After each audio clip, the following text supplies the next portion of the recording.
नमस्कार, तुमचं स्वागत आहे योद्धा न्यूज चॅनलमध्ये. आणि आपण आलो आहे ऐरोली या ठिकाणी, जे सेक्टर 2मध्ये येतं. खास बातमी ह्याच्यासाठी आहे की काही लोकांची म्हणजेच भरपूर लोकांची तक्रार आलेली आहे. तुम्ही बघू शकता इथे जी ही महावितरणचं कामकाज आहे किंवा जे महावितरणचे अधिकारी लोक आहेत, तुम्ही पाहू शकता त्यांचं मनमानी कारभार चालू आहे. तुम्ही ही केबल पाहू शकता की सर्रास ही केबल हॉटेलच्या समोरून टाकलेली आहे.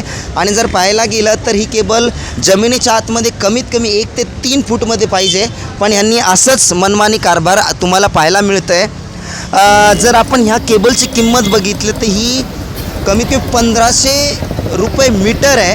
म्हणजे हा जर आपण विचार केला, इकडे पण तशीच केबल अशी वरच्यावर ठेवलेली आहे. आणि इथून जर तुम्ही पाहायला गेलात, ही केबल डायरेक्ट तिथपर्यंत वरच्यावरच आहे. म्हणजे कमीत कमी 5 ते 7 लाख रुपयाची प्रॉपर्टी जी आहे ही असंच वरच्यावर महावितरण या विभागाकडून आपल्याला पाहायला मिळते. नाम आहे, तुम्ही बघू शकता की अक्षरशः ह्या ज्या केबल्स आहेत असेच वरच्यावर टाकलेलं आहे. आणि असं बोललं जातं की जर महावितरण या कंपनीने जर व्यवस्थित काम केलं तर ठीक, नाही तर अशी काही घटना आणि अशी काही आमच्याकडे बातमी आली, कित्येक जणांचा या केबलमुळे बळीसुद्धा गेलेला आहे. मग नेमकी हे काय चाललं आहे महावितरण यांचं, तुम्ही पाहू शकता. सर्रास इथे गाड्या लावलेल्या आहेत आणि समोर हॉटेल्स आहेत, तरी पण अशीच केबल हॉटेलच्या समोरसुद्धा अशीच टाकण्यात आलेली आहे. मग हा शेवटी जनतेचा पैसा आहे. मग जनतेच्या पैशाकडून आलेलं ह्याने जर व्यवस्थित काम नाही केलं, मग नेमकी प्रश्न विचारायचा कोणाला?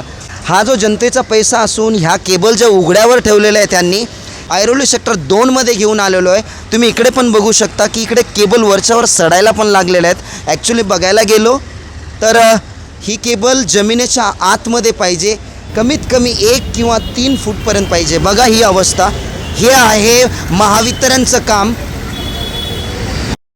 महावितरण आता किती बळी घेणार, प्रशासनाला जाग कधी येणार, आता असा प्रश्न नागरिकांना पडायला सुरुवात झाली आहे. रस्त्यावर लाखो रुपयांचा खर्च करूनही नागरिकांच्या सुरक्षिततेचा प्रश्न कायमच का? महावितरणाच्या कारभारावर आता गंभीर प्रश्नचिन्ह निर्माण झाले आहेत.